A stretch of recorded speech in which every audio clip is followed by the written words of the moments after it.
What if you actually never failed at something because you lacked willpower? What if the real reason is that your brain has been quietly running a prediction about who you are and then working overtime to make sure that that prediction comes true? Here's what I see with my coaching clients. People come to me after they've tried everything. They've read the books, they've watched the courses, they've created the vision board, and they still find themselves in the exact same place, wondering, what's wrong with me? Why can't I figure this out by now? But something that has been studied and researched is happening inside of your brain. And in this episode, we're going to talk about something neuroscientists call predictive coding, one of the most significant discoveries in modern brain science, and how it explains why smart, capable, deeply motivated people keep finding themselves stuck in these same patterns. And when you stay to the end, I'm going to give you 3 practical steps to interrupt that prediction cycle.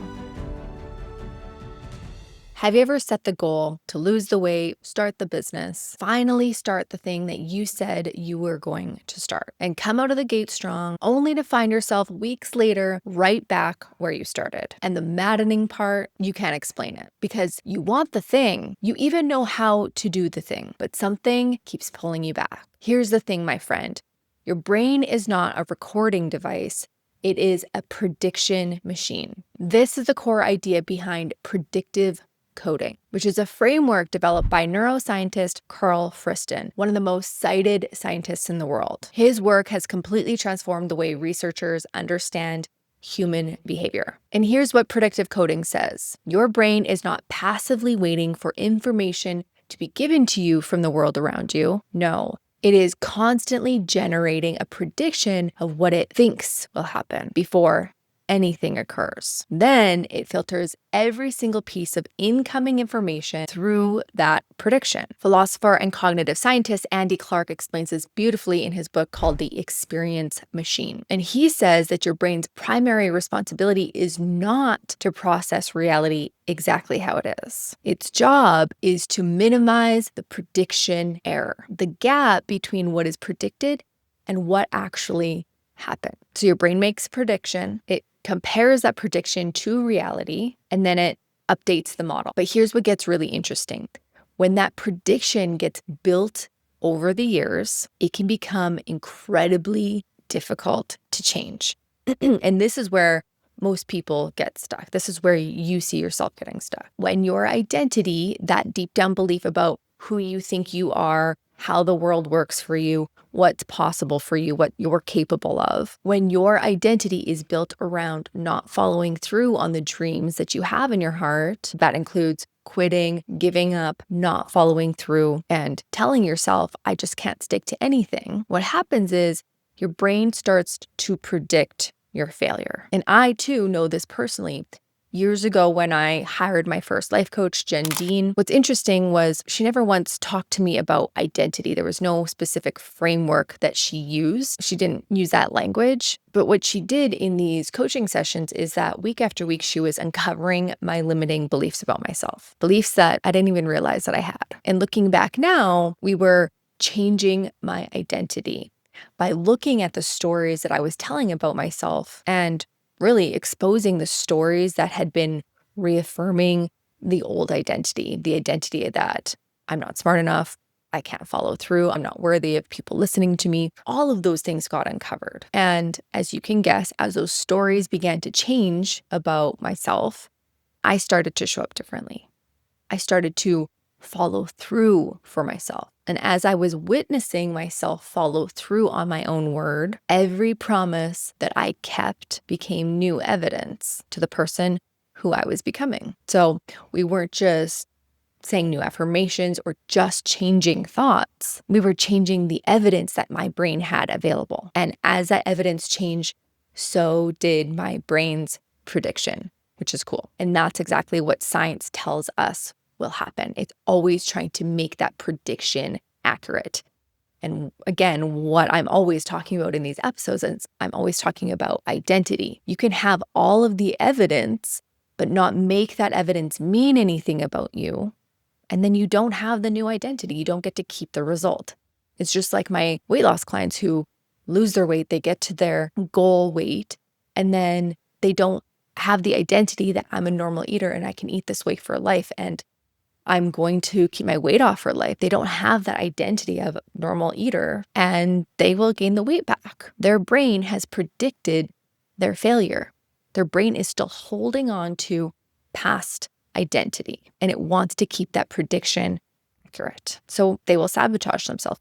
You will sabotage yourself on your way to your goal unless you change the identity. Hey, quick interruption to the episode. I created something for you. It's a guide called The Identity Gap and a short mini training called The Disciplined Mind. I take you through a guided exercise in this training that will help you close the gap from where you are and how you're showing up today to how you would like to show up in the future. This is going to help you understand your patterns better, but more importantly, it's going to help you start changing them in real time. You can grab it in the description or the show notes. All right.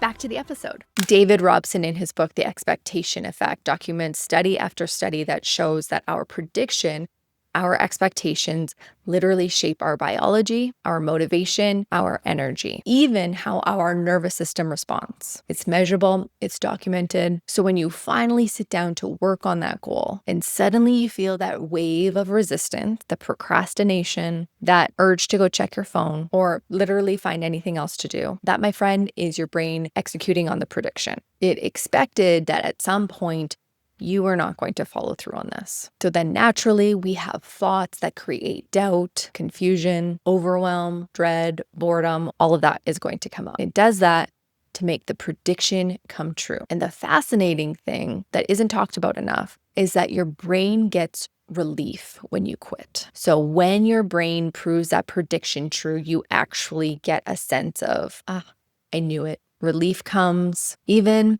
a little bit of dopamine. I know, unfortunate, right? But here's the most important thing that I want you to hear today. You can interrupt the prediction.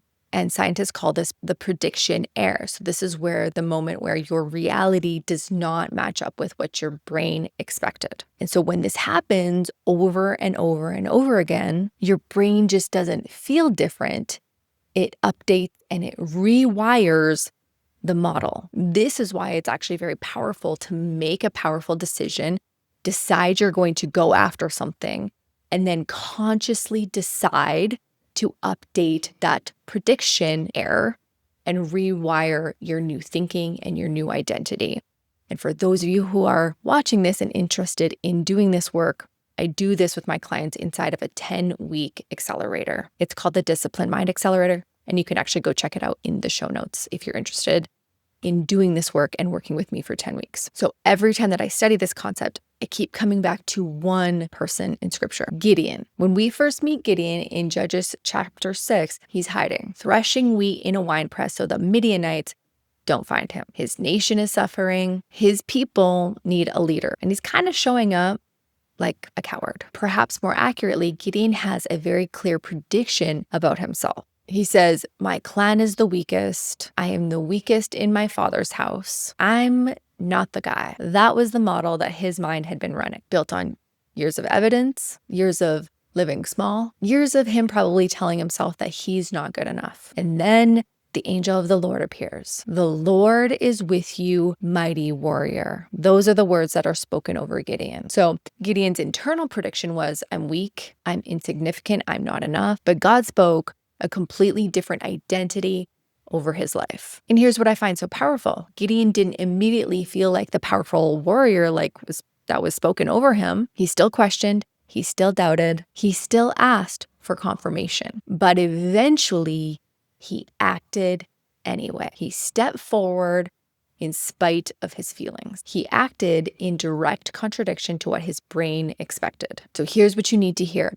Every act of obedience to your calling will create the evidence. Every step forward that you take will challenge the old prediction. And your brain has no other choice but to begin to update that old prediction model. That is prediction coding in action. Your brain will update to the new identity, the new version of you who sets out a plan, follows through, and that's how your brain starts to predict your life. And it wants to make that prediction true. Don't forget that. Okay, so how do you actually interrupt the prediction? I've got 3 steps for you. Step number 1 is to name the prediction. Your brain is already running the prediction of what you're capable of, whether you'll follow through, whether you deserve that outcome. And so I want you to write down what you think your brain is predicting about what you'll do. Does it expect that you're going to quit or fail? Does it expect that you'll lose motivation? It's very difficult to interrupt a prediction if you don't even know the prediction that your brain is having about you, okay? So write it down, name it. Step number 2 is to create a small prediction error on purpose. Here's what the research tells us. You don't need a massive life transformation in order to rewire your brain. You need consistent